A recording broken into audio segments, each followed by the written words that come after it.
we had a talk before. Now, it's interesting that you just said that it's widely accepted in LA to be what you are and who you are, and that's true.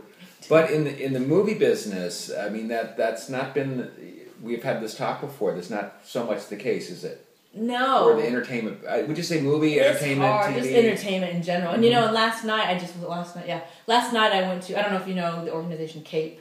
They're Coalition for Asian Pacifics and Entertainment or something like that. Okay. Sorry, I'm butchering it, CAPE. But they're great. We'll find it out. They've been around for a long time, and they're a great advocate for Asian Americans in the entertainment industry, specifically for the entertainment industry. They're here in LA. And, I mean, their primary goal is to really foster, talent both in front and behind the camera so that there are more people in decision-making positions and more people in positions of power so that more forward movement can happen. And look how slow it's been. CAPE has been around for a long time. But I feel like right now we're just starting to make some real headway because we have shows like Fresh Off the Boat, yay, and you're seeing more and more Asian faces on different shows. We're seeing more executives at high levels in the different networks and decision-making places. But it's still, not even close. We're still so grossly underrepresented. And it's funny because I feel like now that there's one Asian family on TV, everybody feels... Not everybody, but, so many white people kind of have this attitude toward me, kind of well, there's that one show. Yeah, right. You should try to get on that show. You should be on that show. And I'm like, well, let me just get on that. Because I auditioned for it 1,000 times and I didn't get picked. So it's just because there's one show doesn't mean we're just done.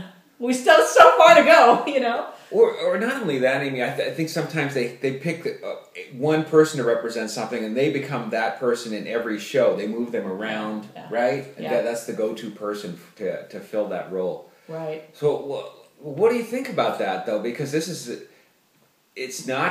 certainly not cool, and of all things, the entertainment industry should be pretty open-minded, you would think. But why is it that way? Well, because once again, it just goes back to business. It's what sells.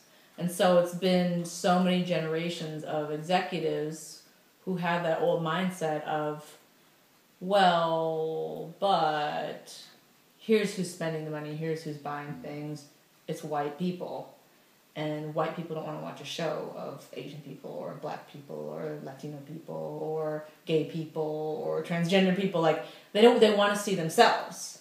And it all comes down to selling the product, right? Yeah. And that model is changing drastically right now because of on-demand platforms. And, I mean, commercials are going to be a thing of the past, if you ask me. I mean, I think that's the general consensus of anybody who knows what's going on. I mean, linear programming and 30-second commercials, and, I mean, that's on its way out pretty quickly right now. You did quite a few commercials, and you're still doing them. You still I do. I don't book as many as I used to.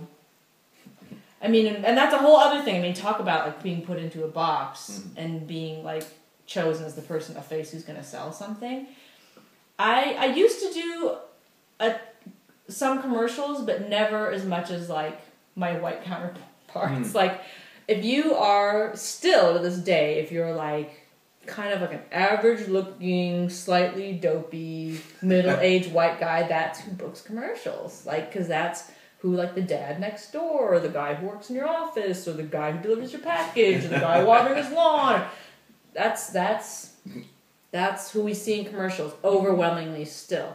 And we see so much more. I just saw that Volkswagen commercial of it's a black dad and the white boy and the black daughter, and he's driving them to what looks like prom or something. And that commercial, I was like, yay! Because it was showing something that we just don't see. It's a white boy and a black girl, these sweet teenagers going to prom, and the black dad driving them in the car. And that's a huge shift. I mean, I was yay! And I've seen so many gay couples and lots of different things in commercials we haven't seen, but it's still primarily just white people selling stuff. I don't book a lot of commercials anymore. I mean, maybe one a year or something like that, if I'm feeling pretty good about that. Even that's pretty good. I mean, they're really hard to get. Actually, right now, it's been coming up. It's been over a year and a half now, so it's going to come up in that 2-year mark, and my numbers are going down on it. Doggone